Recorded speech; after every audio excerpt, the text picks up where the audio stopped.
Hello, and welcome back to Dead by Daylight. This is Survive-Athon, the semifinals. It did not take as long as I thought to set up matches and get everything organized, so this is how it is going to be. We have 24 survivors, all competing for the top spot of Best Survivor. Now this, of course, is all personal preference, and it is down literally by victories, by the points. This is not saying that this is going to be the best survivor for you. This is just the best survivor for me. We are going through a tournament style. So, this is how the scoring works. You have 5 different ways of scoring points. The 4 objective markers, i.e. the objective, survival, altruism, and boldness. Scoring a bronze medal will net you 1 point, a silver 2, a gold 3, and an iridescent 4. Now, as there are 4, you can reach a maximum of 21 points in total, with escaping the killer being 5 points. Each survivor will have 2 rounds to rack up as many points as possible, excluding all of the nil. So they'll have 2 rounds to basically get as good as they can get. They will negate whatever their lowest is and only keep the highest points available. In the first round, to be able to move on, they have to score at least 11 points in total to move forward, unless none of the survivors in the semifinals score 11 points, or not enough. Then it ranks down to the highest and lowest, and because this is a ranking system, and because this is a tournament, the one in between the individual matches, the one with the highest points of those 2 will move forward. So, with that being said, the first match is Sheva versus Cybil Bennett. This should be an interesting beginning. Only 24 of the available survivors managed to get 4 wins, and that was it. 4 wins in between the 2 different rounds that they had the chance to get. And so these are the best of the best that I have played with. These are their best styles that have gotten them through the preliminary matches. Some tweaks may happen here or there, but generally we are going to keep them as they were, that got them through into the semifinals. Sheva will be joined by 2 Kates and a Diggity Dwight.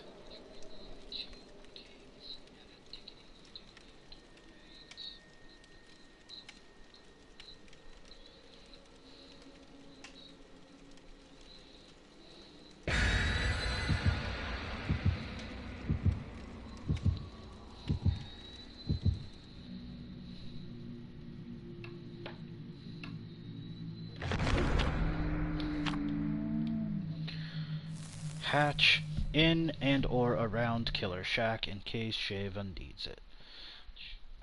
So her first round, as the Sheva fans, as few as there are, mostly because her main brand, Resident Evil 5, was the only game she was seen in, did not go over very well with the larger fandom.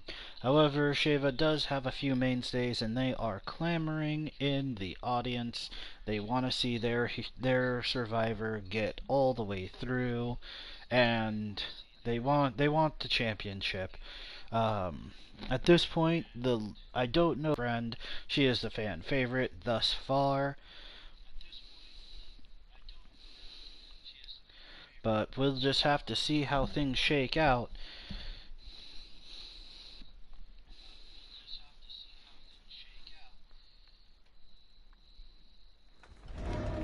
The Temple of Purgation in the Red Forest is Sheva's first stop. We are greeted by the familiar Kate Denson.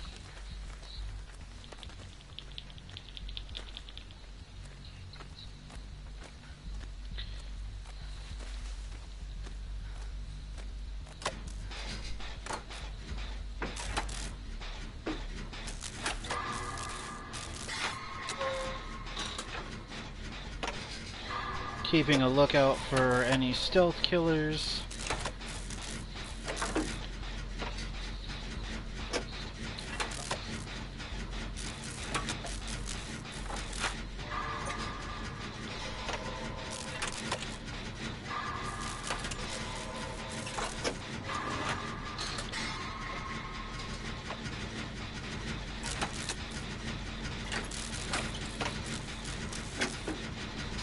Dwight is now injured in chase. Dwight came straight here after getting injured. This is not a good play. He has got all of us caught. It is a ghost face. And Dwight has gotten the Kate found and caught and hurt. We won't waste our medkit on him just in case Ghostface comes around, but we will try to help Dwight because, well, we gotta. Now it's your fault, you go for the save, buddy.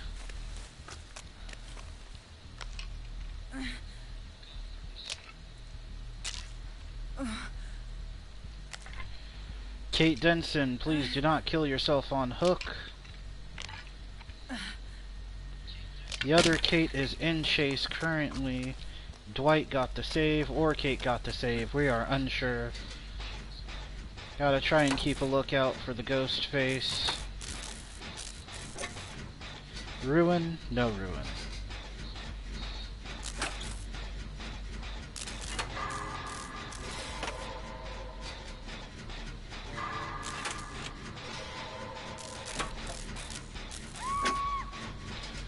The other Kate Denson has been found and downed.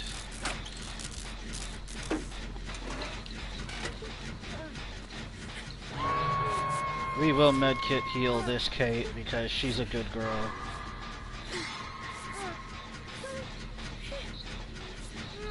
There we go.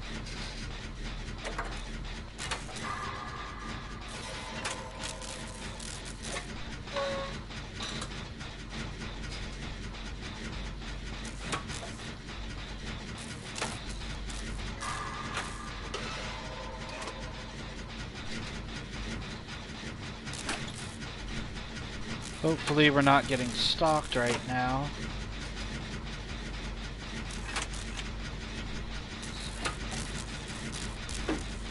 Nope, Dwight is getting stalked. Kate is off hook and on her way. Away from danger, hopefully. And Dwight has been downed. Kate has been healed.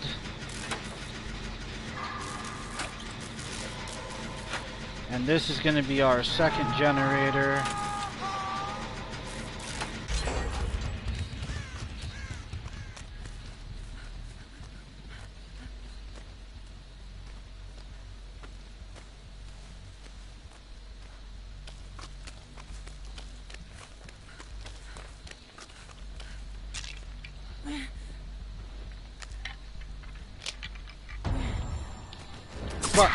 And we ran right into him.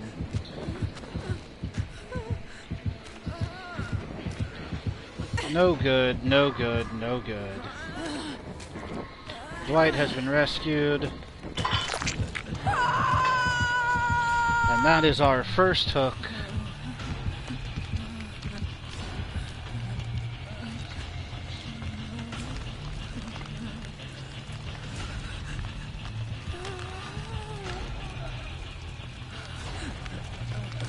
Dwight is coming for the fast save. We're gonna heal the Dwight. He's been putting in some good work after... Nope, time to go. gonna use our lithe to get away. But that is gonna be second hook for Dwight.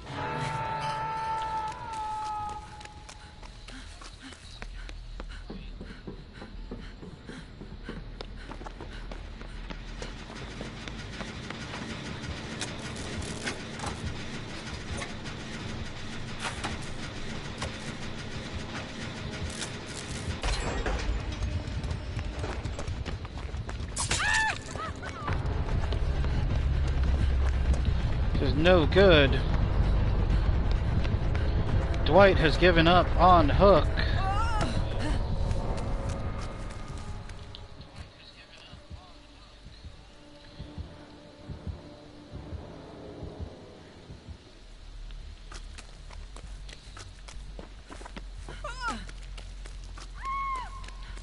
And Kate has been downed. Killer Shack is here with no basement. There's another gen there. We are on final gen protocol here.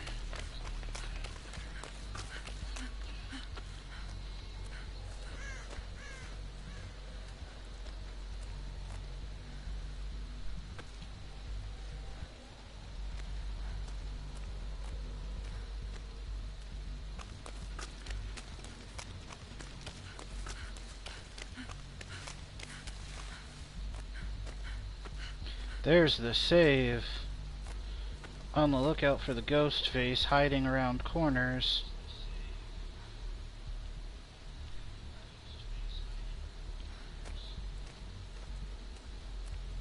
And he's got the double.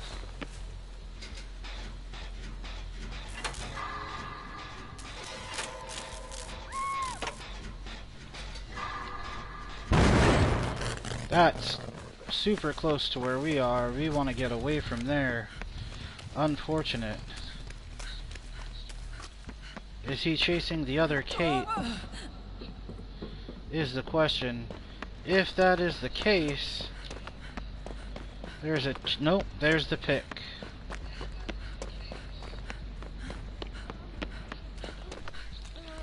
We can hear her. There she is. Hopefully we can get the heal off, even though she is exposed at the moment. That'll give us a rescue, just in case we need it. Here he comes, and there's renewal. Kate is no longer the center of his attention.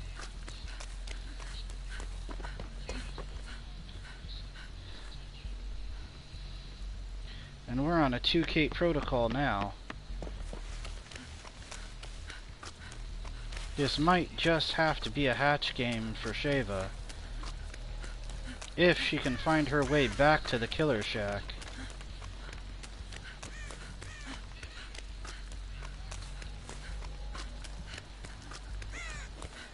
No other generators are going. It's going to take far too long. And without any information...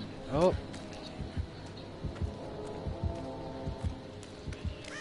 There goes Ghostface.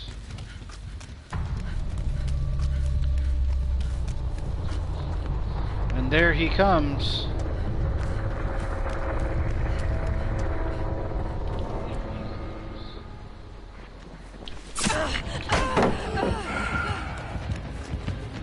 Now we have to go, but we're not gonna get there. It looks like Kate is gonna leave us in the lurch.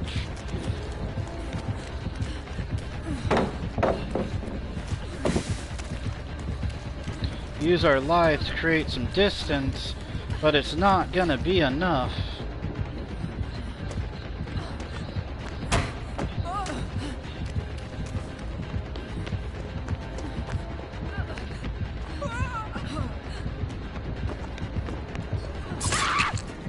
And there it is.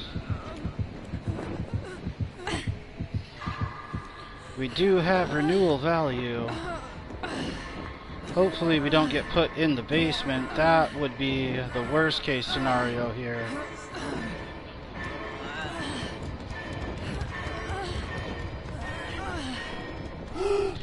There's the jump.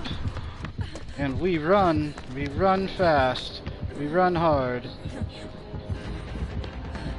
It's not going to be enough distance though, we're right next to a hook.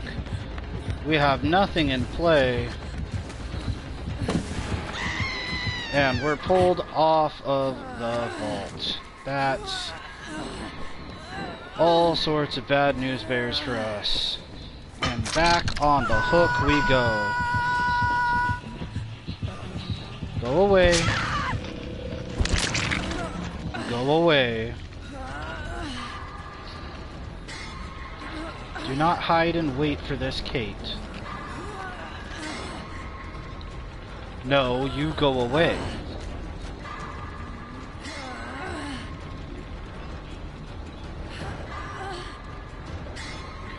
You gotta hurry before he comes back. You need to hurry.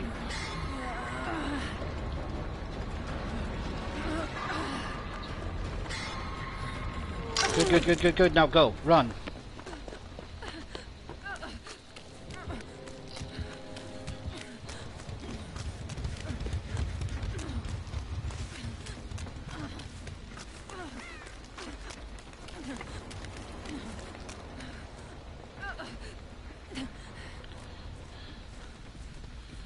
And there is our renewal value.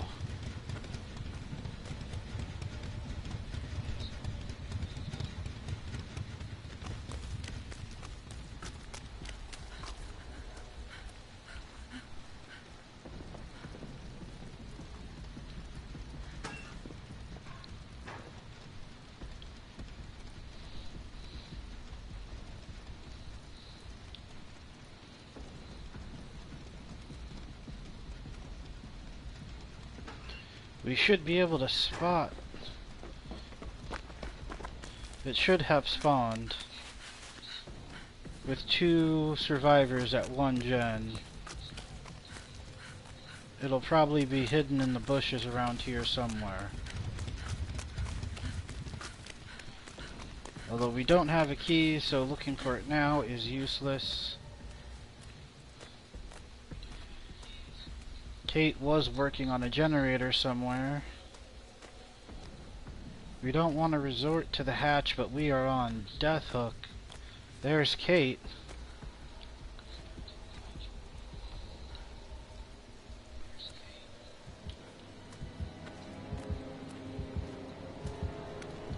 That's the chase on Kate.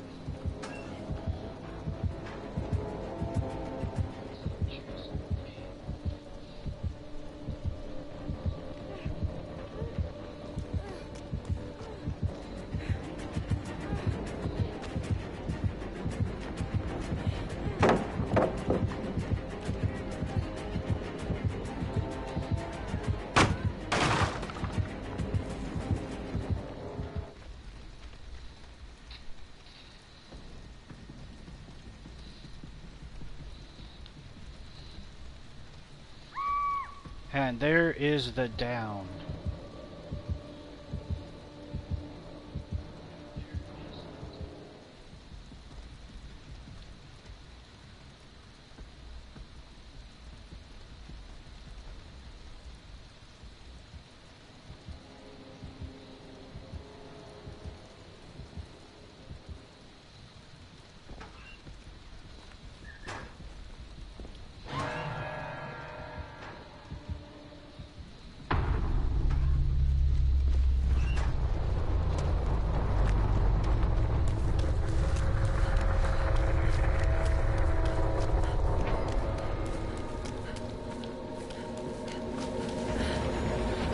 And there is the escape for Sheva.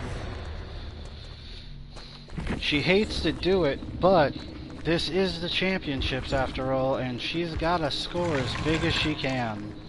So that's going to be 1 bronze.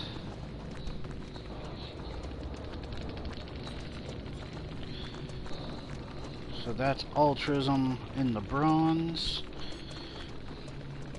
Then everything else is in gold. Plus the escape.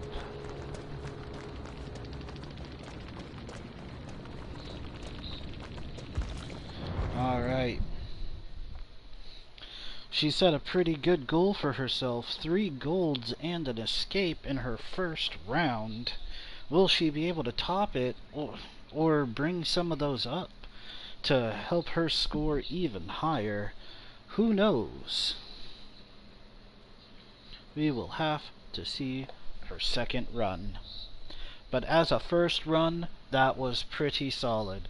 We hate using the hatch play, but man, sometimes some of these killers just leave us no other choice.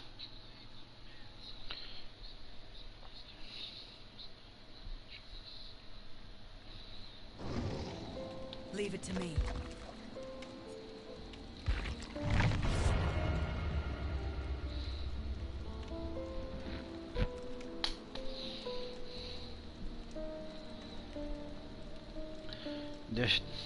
The other camps, it looks like, are congratulating Sheva on a good first run. They are realizing she is in the finals for a reason. This was not a fluke.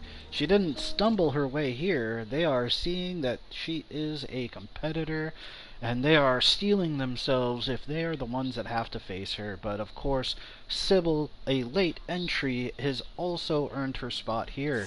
Both of these competitors are fierce and wild, and we are going to have to wait and see what they do. Her second team of helpers will be Yoonjin, Michaela Reed, and of course, a Claudette Morel.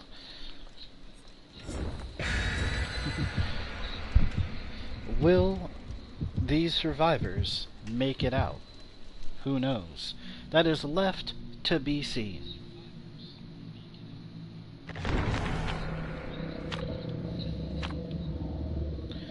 We are going to the decimated bordello. It's a decently small / large map. It's probably, that would be a medium map. It's a decently sized map, not too overly big, not too overly small.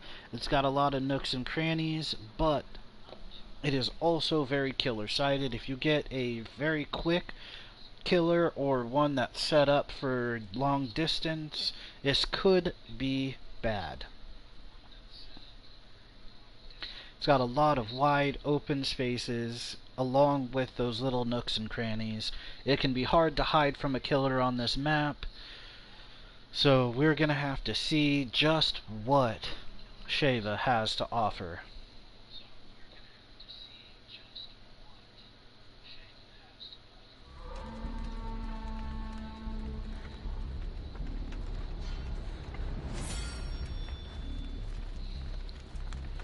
So far, no obvious signs of a killer.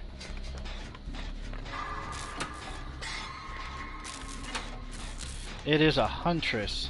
This is a rough match to go against a huntress.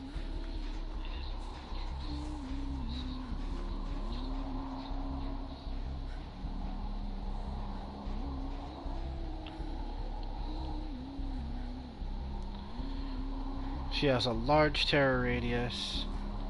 There she is. And those hatchets can be absolutely lethal.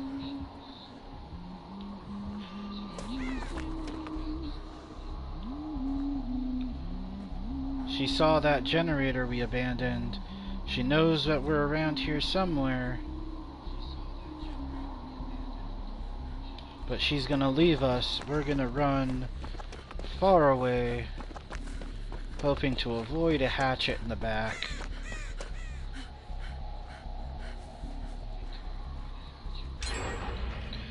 That's a generator done.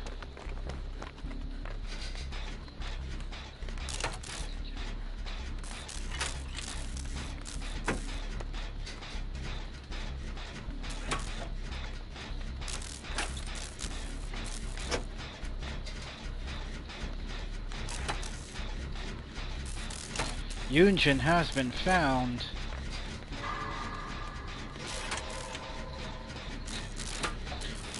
And we see the Michaela running across the map, along with the Claudette. Or no, that is the Yoonjin still in chase.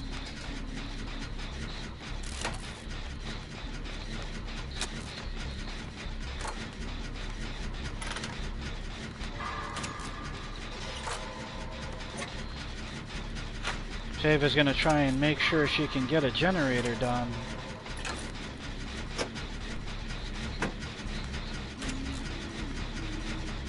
Michaela trying to go for the distraction play, it doesn't work.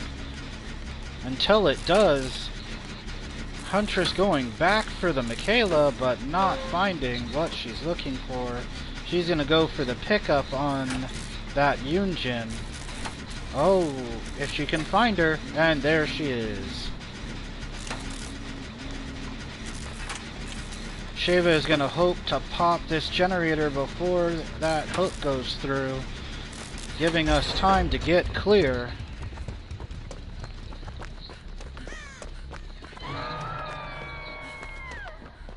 And the Michaela goes down, and that is a basement Huntress.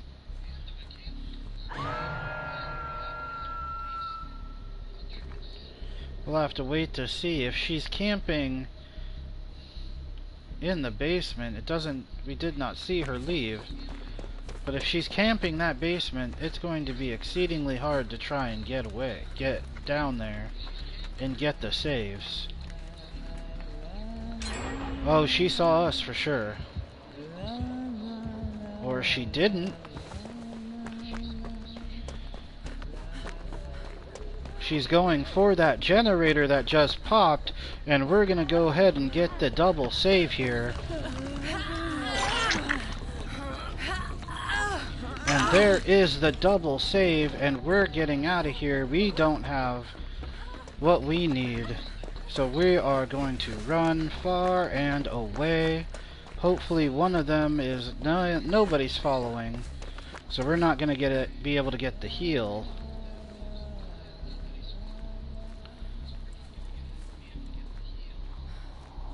So no renewal value there. Yunjin is down in the basement again. I don't know why she stayed inside the basement, but that is not great.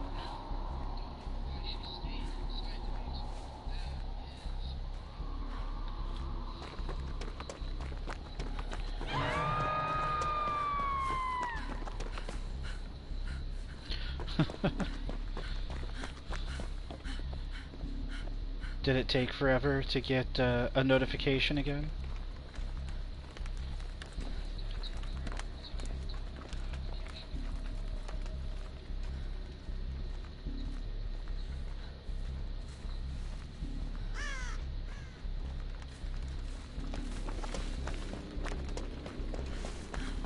There's the save on the Yunjin.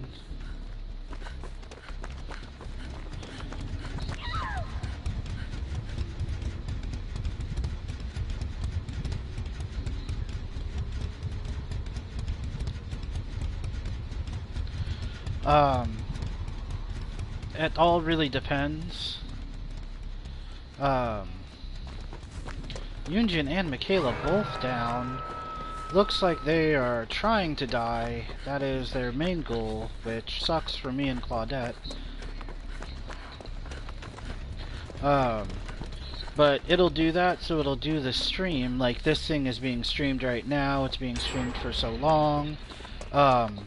But once it processes and actually loads it up to where I can, like, relay different information on it, it regards it as being just posted.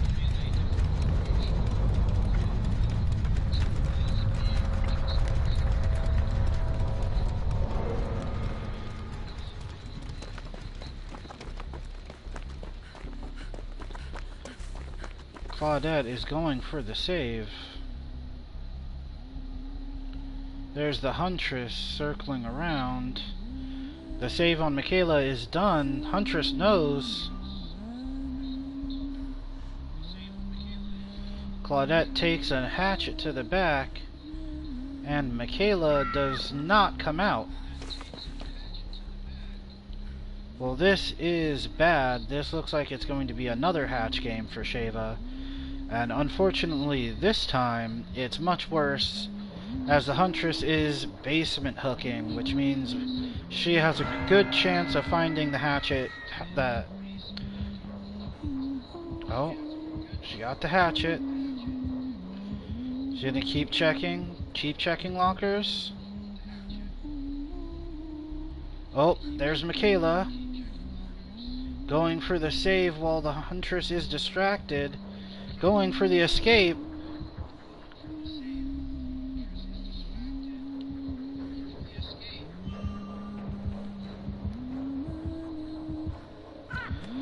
But the Michaela is just sticking in this area, making it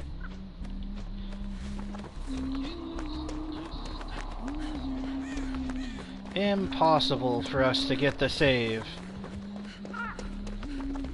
And now we've got to lose this crow, because that's going to make it real easy for the Huntress to find us. There's the disconnect.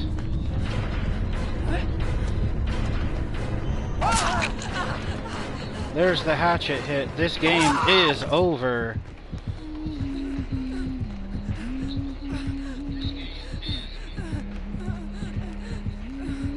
Yeah, YouTube will do things like that.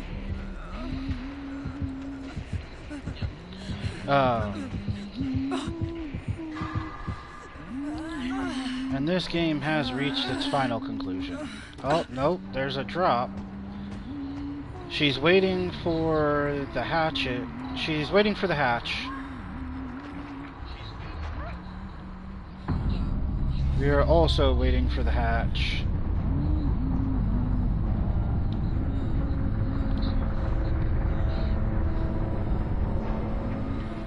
We're hoping it spawns our side, and it does not, but that is adrenaline.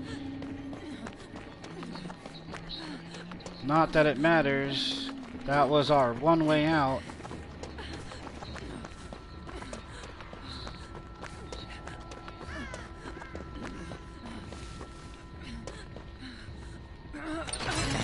We have to try for the gate. There's nothing we can do.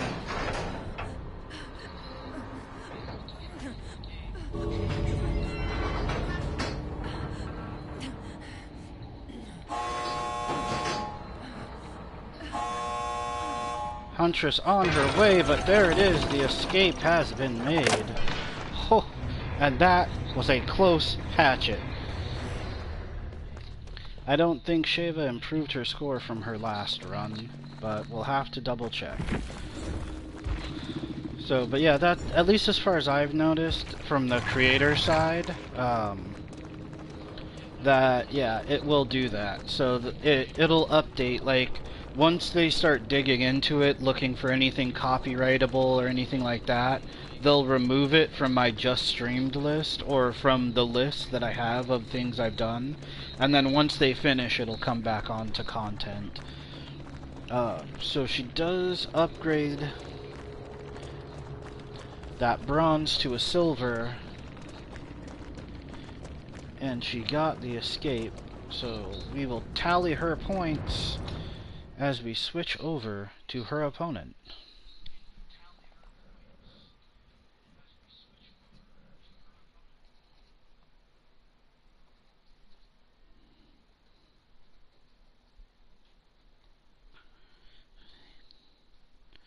And that is a total of 16 points. Sheva has set a pretty high mark.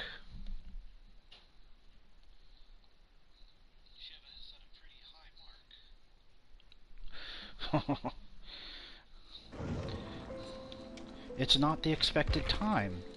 Nen is supposed to already be home.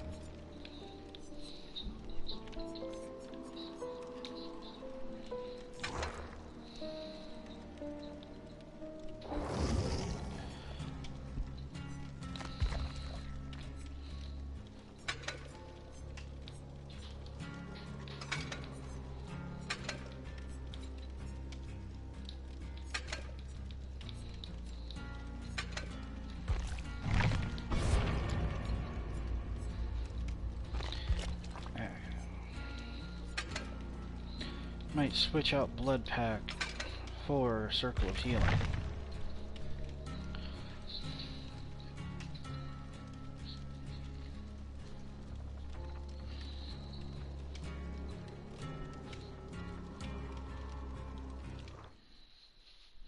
Yes, that is exactly how cats are. That is definition of cat behavior. And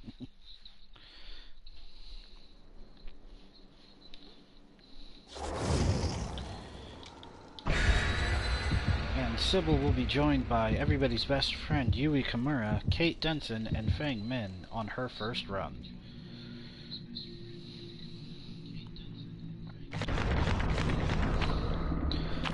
So, that was we're going back to the Borgo. Alright.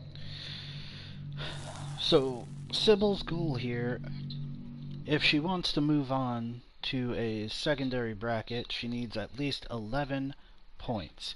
Again, out of the 4 markers, she needs for objective, survival, altruism, and boldness, and then as well as an escape, she's going to need 11 points total to move on to a secondary bracket, and 17 or more points to win, or tie at 16,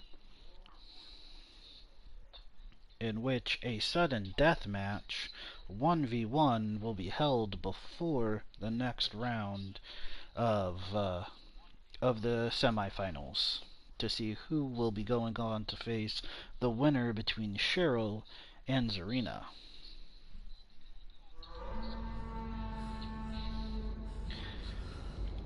And here we are back in this Borgo. Everybody's best friend Yui Kimura is here. And so is the killer immediately. It is a Wesker chasing everybody's best friend Yui. This is a bad match to be against a Wesker. He is very fast. But there is lots of little things to get caught on. We are hoping that we can evade the dash. But it's time to get started. So onto a generator we go.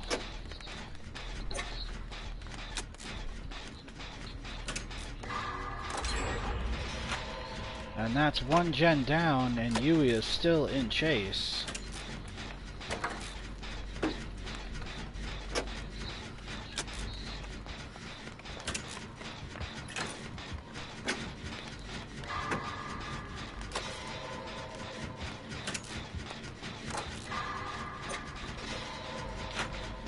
Yui is just running that Wesker all around. That Wesker at some point is either going to have to step up his game and finish that Yui. There it is.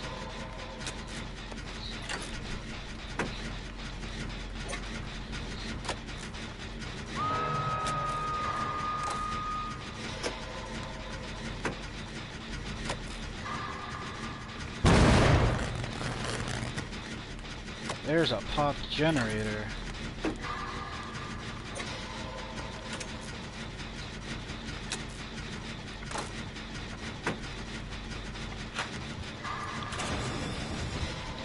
He's gonna come and we're gonna run. Yui just got saved.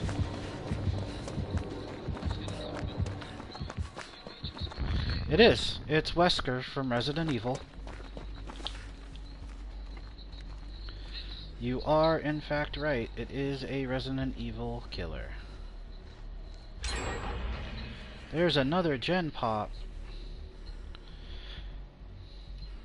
So that is 2 gens for 1 hook. This Wesker is not having a great day.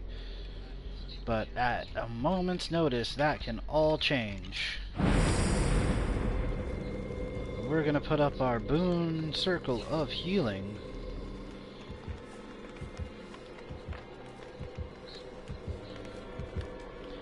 We have no idea where he is. He could be out. There he is. The Menace himself, looking for our boon, and he's gonna find it. And just like that, no more boon. As he runs off into a corner.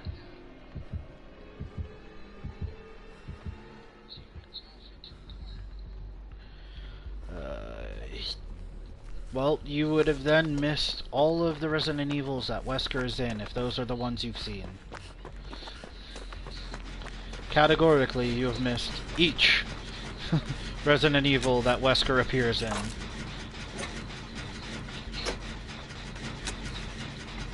They do talk about him in 3 and 2.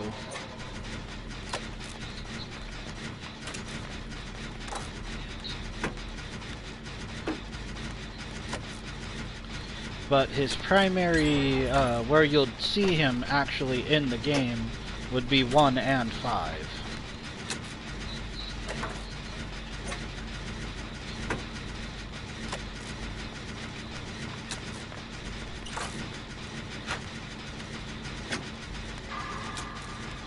And, like, some of the sub-games.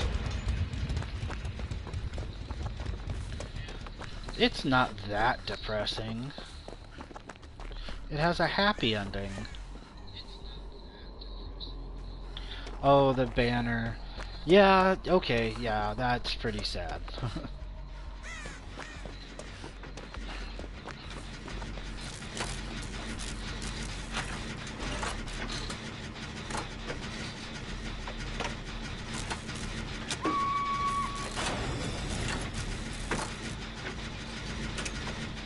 And that is 5 generators for 2 hooks. This Wesker should be absolutely embarrassed.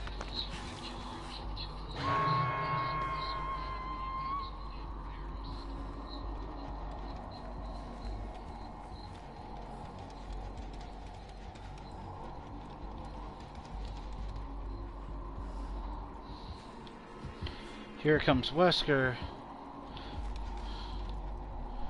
In fact, here does not come Wesker. While she's getting the gate, we're gonna go for the save.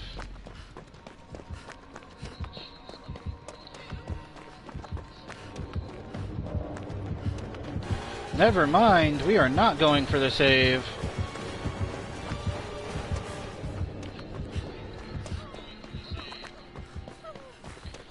But the save was made anyways. Time to go.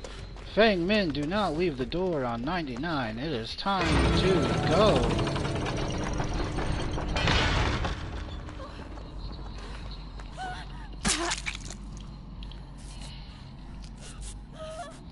Kate Denson got hooked again.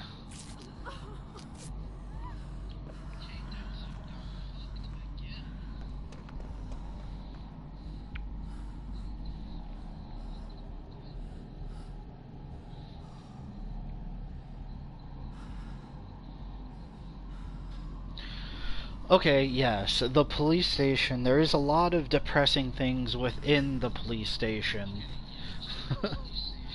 It is very sad. It's the end of the world. Well, as the Raccoon City knows it.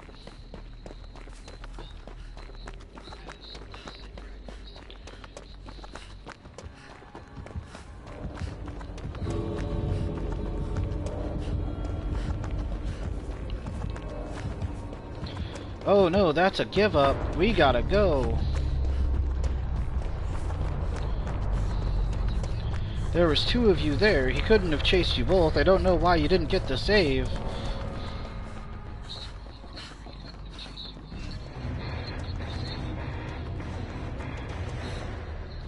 Yeah, the entire city gets absolutely wiped off the face of the map. And thermonuclear fire. That is the ending of Resident Evil 2 and 3. Cybil gets a silver in altruism. Evader is boldness. Lightbringer is objective. And Unbroken is survival. So that is our first iridescent. She can't get any higher in survival, so that will be an automatic 4 points plus a 5 points for the escape. She's not doing bad. That is not a bad precedent. It's not as good as having golds across the bar, but there's always our next match for her to try and prove that she has what it takes.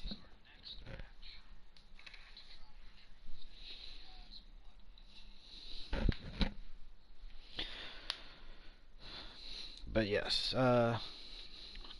so Resident Evil is a very touchy subject for a lot of people. And a lot of people love it, and a lot of people love it a little too much. I am not one of those people. I love it the exact right amount.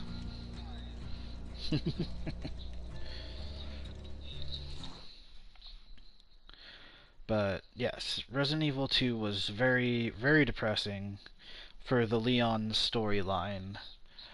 Claire is a little less depressing, because mainly, but it is existentially depressing, as she's looking for her brother, who she never really gets any sign of being okay, in the main line for a long time in the game series, and he just disappears. He's not in this zombie-affected town as far as she can hope, and it takes a while before she actually gets news that he's alive and they can actually reunite. So it's pretty depressing on that side of the fact that, it's just hard. Um, what's worse is if you look at the original Resident Evil 2, because she's the one that saves Sherry Birkin in Resident Evil 2, but at the end of that game, like in the in-between Resident Evil 2 and 4, she just leaves, like 6-7 months after the rescue, and they get out of Raccoon City, Killer Shack. She just leaves Sherry with Leon and takes off to go find her brother. So Leon, the guy that has no idea who Sherry is, for like outside of that 6 months, did nothing to save her. It was all Claire. Just gets dumped with this kid as Claire goes off to find her brother. And then he, in turn, turns Sherry over to the government, because they want to run experiments on her because she got the cure for the G virus and is now more than just normal human. So she gets turned over to the government. He gets blackmailed somehow because of what happened in Raccoon City into working for the government, gets special training, becomes a secret operative, and like it's a crazy weird ride. The most depressing thing is for Sherry. She lost both of her parents. The two people that she could like rely on turn her over to the government and abandon her. Like, post Resident Evil is where shit gets real sad.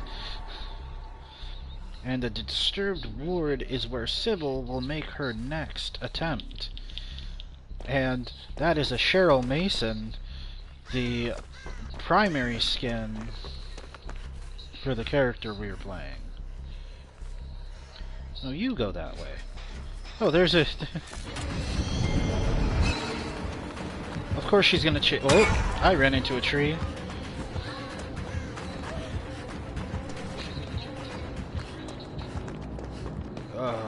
Sadako. It's gotta be a Sadako, doesn't it?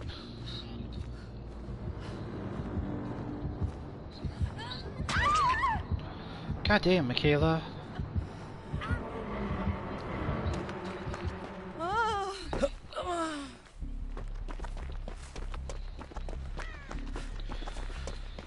I mean, Silent Hill's a pretty sad game, too.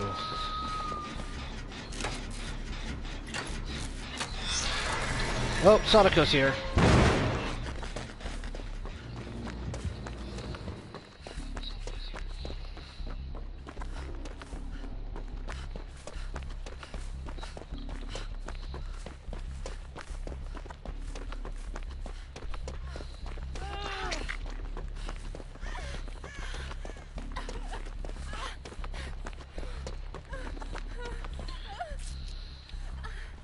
Okay, let me heal you. Cheryl is still running for her life.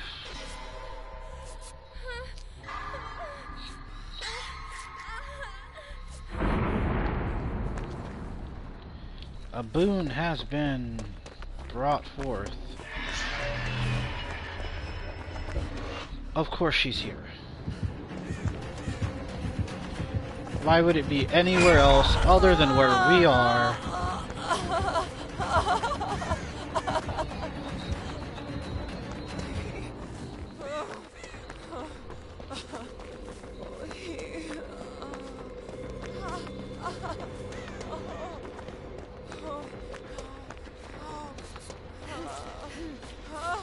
Oops.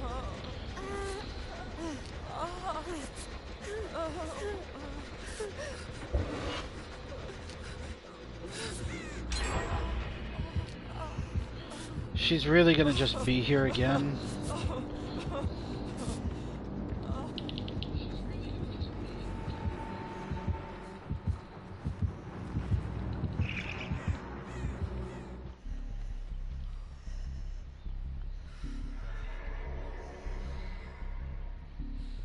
Okay.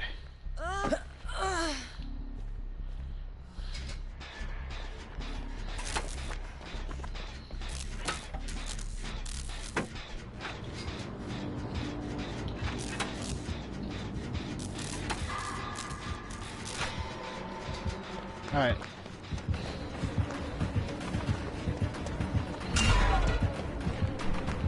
Nope.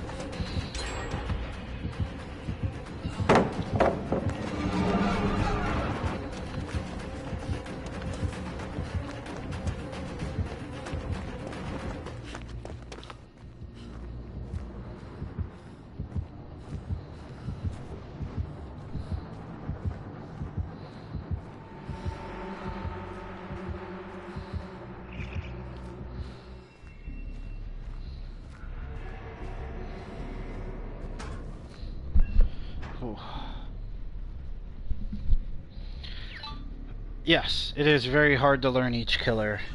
It's harder for the killers to learn each other than it is for the survivors to learn the killers. You just have to know generally what they do and how to try to counteract it, but it can be really hard. Like and each killer is different because just like each survivor is, because, you know, they're all players. So one person playing a killer, you'll have a general, like, grasp on who that killer is, what their abilities are, what they can do.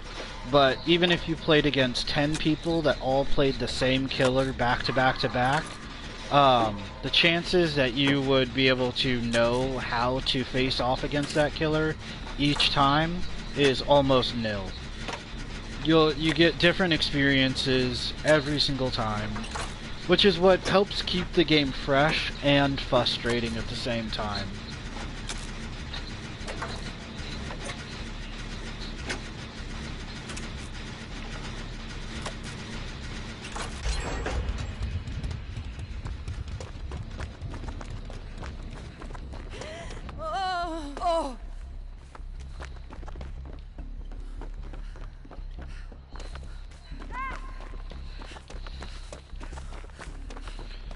Cheryl's down way over there.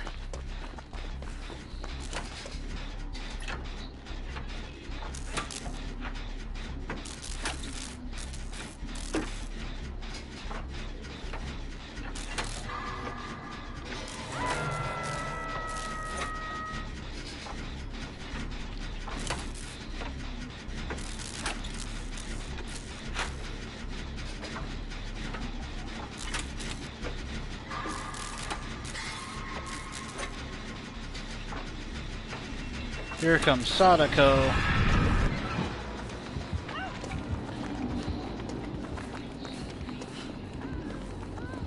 So while Sadako's over there dealing with all the survivors, we're gonna go make the save. There is our trigger that she hit our trap.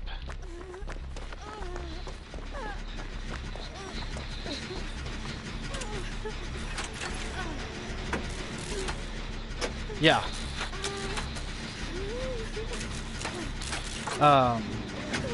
Yeah, Sadako phases in and out.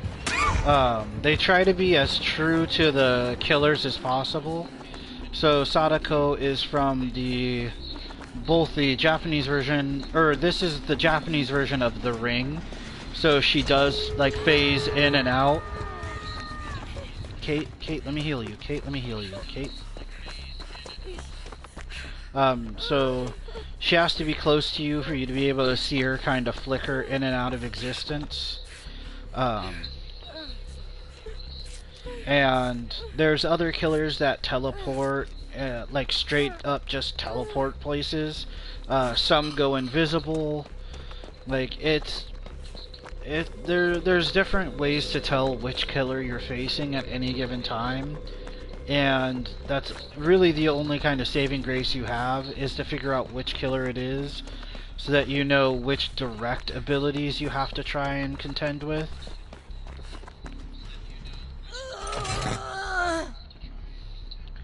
We're hoping somebody gets that save. There we go, before Cheryl dies.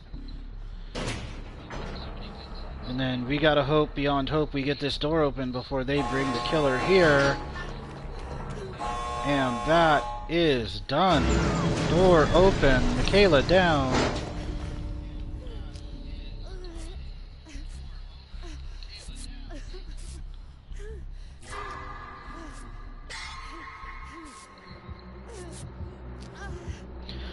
And yes, she does teleport. She only teleports between televisions. There's the save. Go, go, go. We go for the body block. Go for the body block. Go, go, go. Everybody out. Everybody out. And that is victory. Full survivor escape.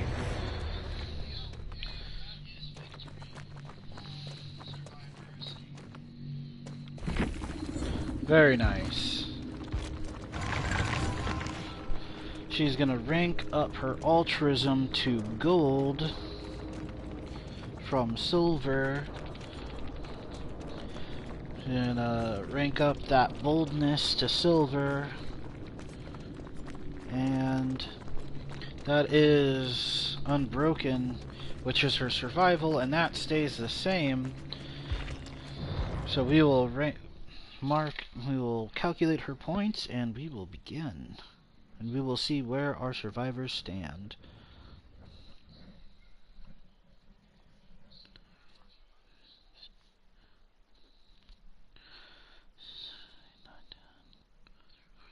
And that is a tie. That is 16 apiece for Sheva Alamar and Cybil Bennett.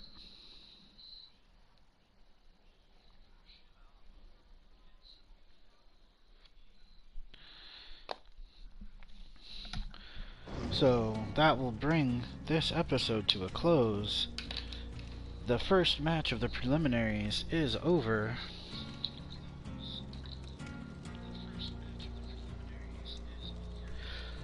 Yeah, I mean, there's a lot. There's a lot to the source material. Hold on 2 seconds. So that is the end of the first round of the semifinals. Cybil and Sheva have tied, so they will be going through, and they will have a death match, a 1v1, 1 round apiece, to see who will win this tie or not. It will be escape only. If neither of them escape, it will be down to points. So that will happen on our next episode. And then just real quick,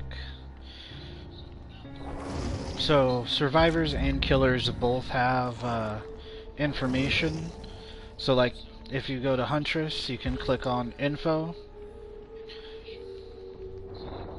and Huntress is a completely unique character.